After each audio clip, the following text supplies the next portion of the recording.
Éternel, merci pour l'amour immense qui est la parole que tu as manifestée envers nous, l'humanité, en envoyant Jésus-Christ afin qu'on devienne ses imitateurs en marchant dans la sanctification. Hébreux 12,14 déclare que sans la sanctification, personne ne te verra. 1 Jean 5,3 montre que l'amour envers toi consiste à garder tes commandements aux paroles. Le feu éternel. Hébreux 12,14 déclare que sans la sanctification, personne ne te verra. 1 Jean 5,3 montre que l'amour envers toi consiste à... Hébreux 12,14 déclare que sans la sanctification, personne ne te verra. 1 Jean 5,3 montre que l'amour envers toi consiste à... Hébreux 12,14 déclare que sans la sanctification, personne ne te verra. 1 Jean 5,3 montre que l'amour envers toi consiste à... Hébreux 12,14 déclare que sans la sanctification, personne ne te verra. Avant toute chose, nous voulons vous présenter cette très belle émission qui a pour l'objectif de nous préparer et aussi de savoir ce qui s'est en train de se passer dans le monde. Avant toute chose, nous allons d'abord lire la Bible dans le livre d'Ézéchiel, chapitre 33, le verset 1 à 11. Non, Ézéchiel, chapitre 33, le verset 7 à 11. Il est écrit: Et toi, fils de l'homme, je t'ai établi comme sentinelle sur la maison d'Israël. Tu dois écouter la parole qui sort de ma bouche et les avertir de ma part. Quand je dis au méchant, méchant tu mourras. Si tu ne parles pas pour détourner le méchant de sa voie, ce méchant mourra dans son iniquité et je te redemanderai son sang. Mais si tu avertis les méchants pour les détourner de sa voie, qu'il ne s'en détourne pas, il mourra dans son iniquité et toi, tu sauveras ton âme. Et toi, fils de l'homme, dis à la maison d'Israël, vous dites nos transgressions et nos péchés sont sur nous. C'est à cause d'eux que nous sommes frappés de la guerre. Comment pourrions-nous vivre? Dis-leur, je suis vivant, dit le Seigneur, l'Éternel. Ce que je désire, c'est que ce n'est pas que les méchants meurent, c'est qu'ils changent de conduite et qu'ils vivent. Revenez, revenez de votre mauvaise voie. Et pourquoi mourriez-vous, maison d'Israël? Peuple de Dieu, par la grâce du Seigneur, sur notre plateau Sainteté à l'Éternel, nous avons reçu un message de la part du Seigneur que nous voulons donc que cela vous soit transmis à travers l'instrument que le Seigneur s'est choisi pour vous transmettre le message. Il nous a juste sélectionné comme des sentinelles qui reçoivent des messages auprès de lui et les transmettre à son peuple. Sans pour autant tarder, nous avons nos lignes de notes qui est disposée ce matin pour vous parler de la part du Seigneur. Et là, nous disons shalom à la servante de Dieu. Shalom, homme de Dieu. Comment vous allez? Par la grâce de notre Seigneur Jésus-Christ, ça va.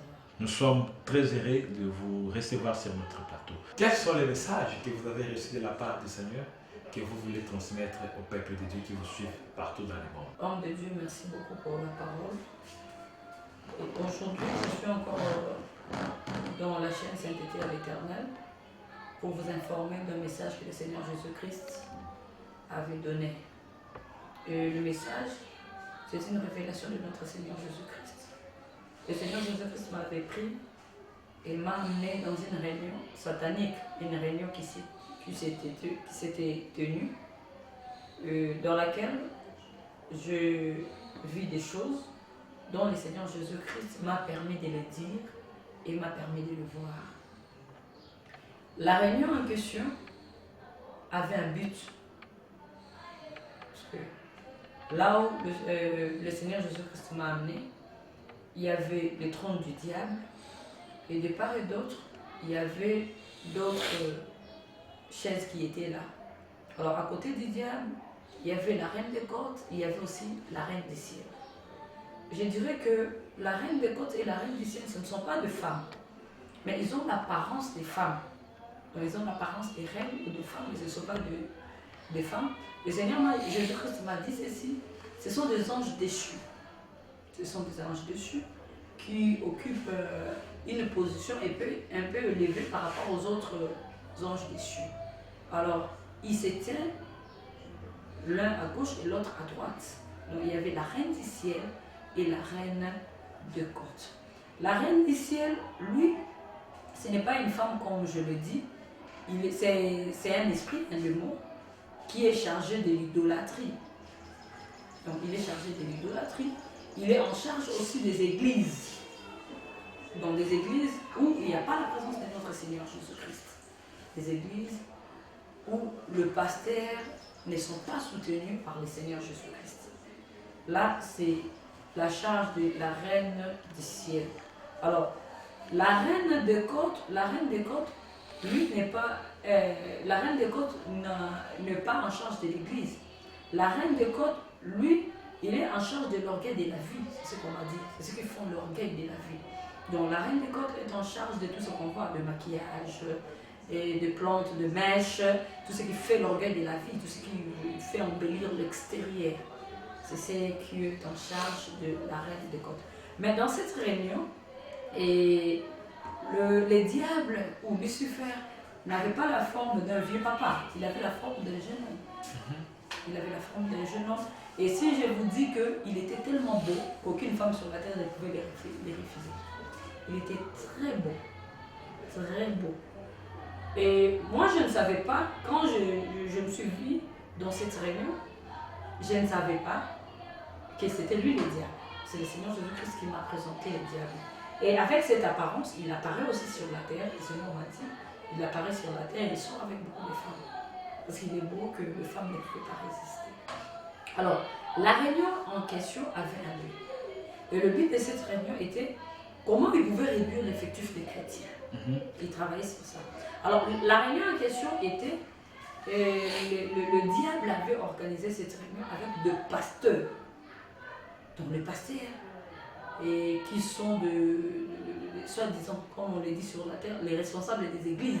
Parce que à ce que je sache par rapport à la révélation, le Seigneur Jésus-Christ m'a dit dans une révélation que les pasteurs ne sont pas les responsables de l'église. Les responsables de l'église, c'est le Seigneur Jésus-Christ lui-même. Donc les pasteurs sont des gens mandatés par le Seigneur Jésus-Christ. C'est ce qu'il m'avait expliqué dans cette révélation. Le Seigneur fera grâce et un jour on pourra l'expliquer. Et dans cette réunion, l'effectif, le but était comment ils pouvaient réduire l'effectif des chrétiens. Parce qu'actuellement, il n'y a pas un grand nombre de chrétiens, mais jour et nuit, les diables travaillent sur la réduction des effectifs des chrétiens. Et alors, après tout ce que je vis, il y a quelque chose qui m'a encore étonné. Il y avait un modérateur dans cette réunion. Alors, je serais étonnée de voir que dans cette réunion, le modérateur était un pasteur congolais, connu. Un pasteur congolais. J'ai connu même un père, très connu. Et les gens le suivent. Les gens suivent aussi ses enseignements. Les gens suivent aussi ses enseignements. Et en tout cas, je vous dis, homme de Dieu, ça m'avait vraiment bouleversé. Parce que ces pasteurs-là, pour être modérateur dans une réunion satanique, il faut être un haut gradé de Satan. C'est un haut gradé de Satan, il a une grande église, il a beaucoup de fidèles et il a des églises presque partout. En Europe, il a des extensions, et en Amérique, en Afrique, presque partout. Alors le pasteur en question, le Seigneur m'a posé la question, connais-tu ces pasteurs? En tout cas, j'étais étonnée lorsque le Seigneur m'a parlé de ces pasteurs. J'étais vraiment étonnée, c'est lui qui était le modérateur. Alors, il devait intervenir dans la réunion. Il a commencé à intervenir. Et dans cette réunion, il y a des points qu'ils ont énumérés. Il y a des points qu'ils ont énumérés. Alors, s'il faut réduire l'effectif des chrétiens, que devrait-il faire? C'était ça leur problème. Alors, ils ont commencé à débattre des points parce qu'il y avait des points de vie que le pasteur donnait. Le premier point de vie était de donner d'abord un sommeil, devrait entrer dans un profond sommeil spirituel. Alors, dans le sommeil spirituel, ils ont évoqué plusieurs points, et qu'il n'y ait plus la lecture de la parole de Dieu, et que l'homme que nous sommes s'écarte petit à petit à la lecture de la parole de Dieu. Donc, que les chrétiens arrivent à un niveau qu'ils ne lisent plus la parole de Dieu. Donc, c'était ça le premier sous-points, donc dans notre premier point, le premier sous-point que nous avons parlé, qui est la lecture de la parole du minuit. Et par la grâce du Seigneur Jésus-Christ, prochainement, nous pouvons continuer avec les autres sous-points parce qu'il y a plusieurs choses qui sont pu énumérer. Oui, peuple de Dieu, comme vous venez de suivre cette révélation que le Seigneur nous a donnée pour vous interpeller, que le diable est en train de travailler trop dur pour amener beaucoup d'entre nous dans la perdition et pour qu'ils puissent finir leur course à l'enfer. C'est pourquoi vous et nous avons tous aussi la grande responsabilité de nous préparer et aussi de faire de notre mieux afin que les plans du monde éternel ne puissent pas s'accomplir. Entre autres, nous devons nous réunir dans la prière, prier et aussi nous mobiliser pour l'évangélisation. Vous savez, nous ne pouvons pas garder l'effectif ou aller plus loin si nous n'évangélisons pas. Beaucoup de chrétiens aujourd'hui n'évangélisent plus parce qu'ils sont tous plongés à la recherche de l'argent, ils sont tous plongés à la recherche des choses de ce monde. Oui, ce n'est pas mauvais de travailler pour avoir l'argent, pour répondre à certains besoins, mais au moins nous devons aussi considérer cette commission, cette responsabilité que Dieu nous a tous donnée d'aller partout dans le monde gagner les âmes pour lui.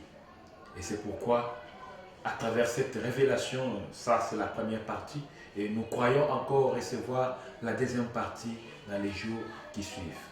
Restez branchés sur la chaîne Sainteté à l'Éternel, que le Seigneur Jésus-Christ nous bénisse tous. Éternel, merci pour l'amour immense qui est la parole que tu as manifestée envers nous, l'humanité, en envoyant Jésus-Christ afin qu'on devienne ses imitateurs en marchant dans la sanctification.